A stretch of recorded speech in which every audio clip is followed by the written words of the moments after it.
Bismillahirrahmanirrahim. Saya punya kitab Syarahnya Bukhari banyak saya punya.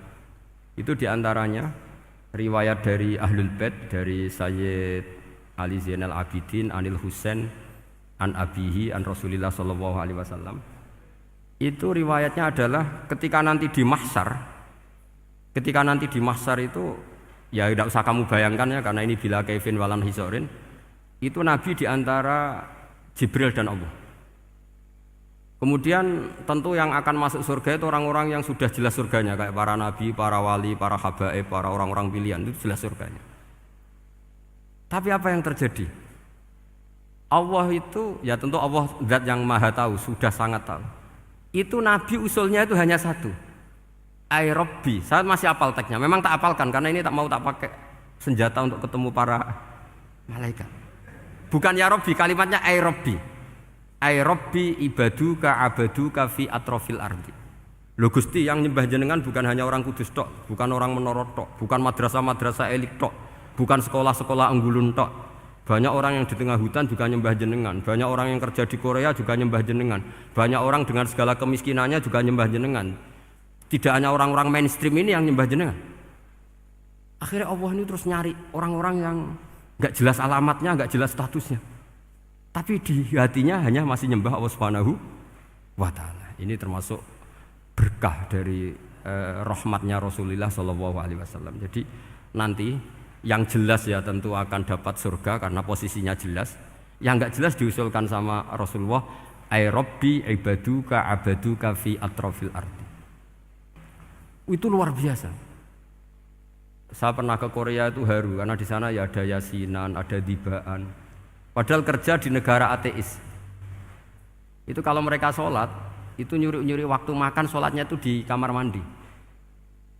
Ya jangan bayangkan kamar mandinya kayak di sini yang sempit juga. Kamar mandi di kota-kota itu kan mungkin lebih bagus dibanding kamar tidur jenengan. Kayak di hotel-hotel itu kan kalau santri so ngantuk. Saking mewahnya, jadi bisa kadang ada yang tanya, mosok Gus kamar mandi nek gue sholat mau cuwilik. Iwak kamar mandimu ini kamar mandi. Ya sering do tanya saya itu sholatnya sah apa enggak? Sah, semuanya gitu tak jawab sah terus. Dan itu yang nanti diusulkan Rasulullah sallallahu alaihi wasallam, ay Rabbi ibaduka abaduka fi atrofil ardi. Di luar orang-orang yang mainstream itu ya Allah, banyak orang yang menyembah jenengan. Saya tuh pernah nangis ketika di Bandara Jakarta ketemu orang wireng, serai melarat, jelas melarat. Wireng wis. Niku ketemu saya cium tangan.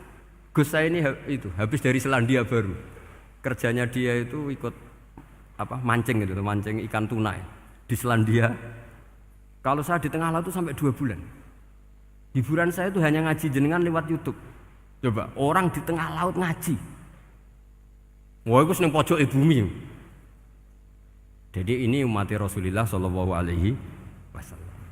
Makanya kalau suwun jenengan yakin saja terhadap syafaatnya Quran. Karena semua malaikat itu kena aturan. Di antara aturannya adalah tidak boleh menyiksa orang yang di hatinya ada Al-Quran. Fa innallaha ta'ala la yu'adzibu qalban wa al-Qur'ana. Karena Allah tidak akan menyiksa hati yang ada di Quran, yang ada Qurannya. Sehingga memiliki jelas gini riwayat saking Ibnu Katsir.